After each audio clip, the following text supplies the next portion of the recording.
This video is to help you modify your First Nations diet. In order to get a clear idea about portion control and food choices, we recommend you also watch Managing Your Nutrition.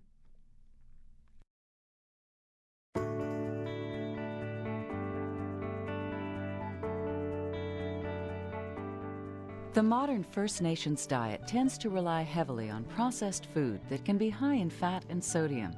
This can lead to complications. Today, dietitian Shawn Penny is working with Helen to help her make better food choices. What should I be looking for? Well, Helen, I would focus on a variety. So you want to look for colorful fruits and vegetables, and as you can see, there's a lot of them available at this market. One way you can think about better eating is by looking at balance. And one of the ways we look at balance is through the medicine wheel. And take each color of the medicine wheel and apply it to a food group. So for yellows, those are your grains. Reds would be your fruits and vegetables. Blacks would be your meats. And white would be your calcium sources. Starting with the red part of the medicine wheel, fruits and vegetables, here are some tips on modifying your First Nations diet. Tip number 1, buy local and seasonal. They're fresh and full of nutrients, and if available in your area, often very economical.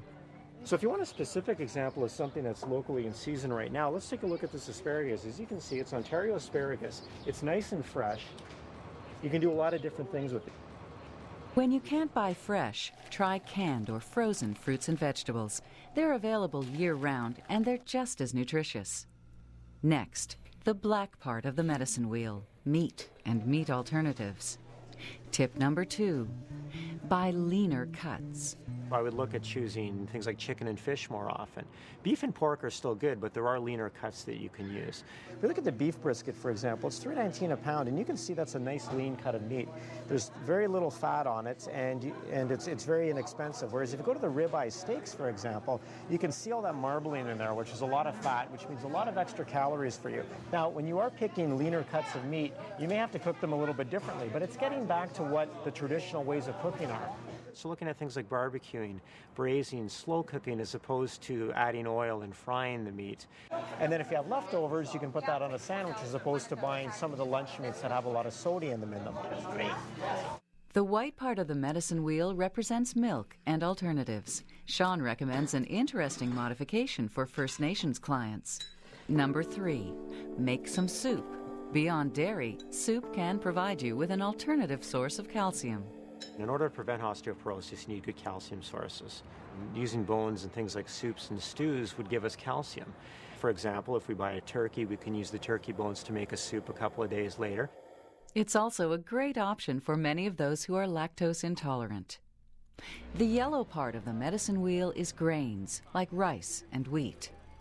Number 4, choose whole grains. So not so much the white choices, but more of these dark choices, because they're going to have a lot of whole grain flours in them that are going to give you a lot of vitamins and nutrients, a lot of fiber. So there's lots and lots of great choices you can make in a bakery, and I would encourage you to try some different things. And if you are baking or making bannock, mix in some whole wheat or whole grain ingredients.